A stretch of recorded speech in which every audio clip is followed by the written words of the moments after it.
മലയാള cinema റിലീസിനെടുക്കില്ലെന്ന നിലപാട് മാറ്റി സംസ്ഥാനത്തെ തിയേറ്ററുകളുടെ സംഘടനയായ ഫിയോക് നിർമ്മാതാക്കളും വിതരണക്കാരുമായുള്ള പ്രശ്നങ്ങൾ ചർച്ചയിലൂടെ പരിഹരിക്കുമെന്നും ഫിയോക് ചെയർമാൻ ദിലീപ് അറിയിച്ചു. എന്നാൽ ഫിയോക്കിൻ്റെ നിലപാട് അംഗീകരിക്കുന്നില്ലെന്നും സമരം വേണമോയെന്ന് അവർക്ക് തീരുമാനിക്കാമെന്നുമായിരുന്നു നിർമ്മാതാക്കളുടെയും വിതരണക്കാരുടെയും നിലപാട്. കഴിഞ്ഞ 23 മുതലാണ് മലയാള സിനിമ റിലീസ് ചെയ്യാതെ ഫിയോക് സമരത്തിലേക്ക് കടന്നത്. കണ്ടന്റ് മാസ്റ്ററിംഗും സിനിമ OTT-യിലേക്ക് നൽകുന്നതും അടക്കമുള്ള വിവിധ വിഷയങ്ങളിൽ നിർമ്മാതാക്കളുമായി നിലനിൽക്കുന്ന തർക്കത്തിന് പരിഹാരം ആവശ്യപ്പെട്ടായിരുന്നു തീരുമാനം. എന്നാൽ റിലീസ് തടസ്സപ്പെടുത്തിയല്ല സമരം വേണ്ടതെന്ന് സംഘടനയ്ക്കുള്ളിൽ തന്നെ സ്വരമുയർന്നു. ഇതര സിനിമാ സംഘടനകളും ഇതേ നിലപാട് ഫിയോക്കിനെ അറിയിച്ചു. വിട്ടുവീഴ്ചയ്ക്കില്ലെന്ന് നിർമ്മാതാക്കളും വിതരണക്കാരും നിലപാടെടുത്തു. തുടർന്നാണ് പ്രശ്നത്തിൽ ഫിയോക് ചെയർമാൻ ദിലീപ് ഇടപെട്ടത്. റിലീസ് തുടരുമെന്നാണ് ദിലീപിന്റെ പ്രഖ്യാപനം.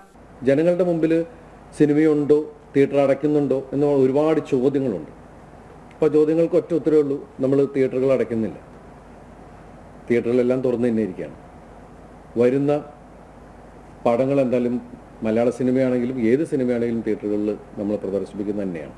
ഇതിനിടയിൽ വിഷയം ചർച്ച ചെയ്യാൻ നിർമ്മാതാക്കളും വിതരണക്കാരും യോഗം ചേർന്നിരുന്നു. എന്നാൽ ഫിയോക്കുമായി ചർച്ച നടന്നിട്ടില്ലെന്നതിനൊപ്പം സ്വന്തം നിലപാടിൽ അയവില്ലെന്നും നിർമ്മാതാക്കളും വിതരണക്കാരും സൂചിപ്പിച്ചു.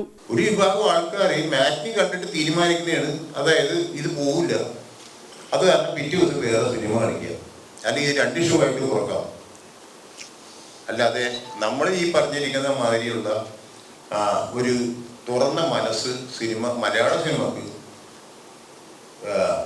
ഈ പറഞ്ഞ തിയേറ്റർ ഉടമകളിൽ പ്രത്യേകിച്ച് ഫിയോക്കിൻ്റെ സംഘടനയിൽ നിന്നുണ്ടായിട്ടില്ല. അങ്ങനെ സമരം ചെയ്യുന്ന തിയേറ്ററുകളിൽ യാതൊരു വിധത്തിലും ഈ ഇൻഡസ്ട്രി ഞങ്ങളുടെ എല്ലാവരുടെയും കൂടെ തീരുമാനം സഹകരിക്കേണ്ടത് എന്നുള്ളത് തന്നെയാണ്. ജനം, കൊച്ചി.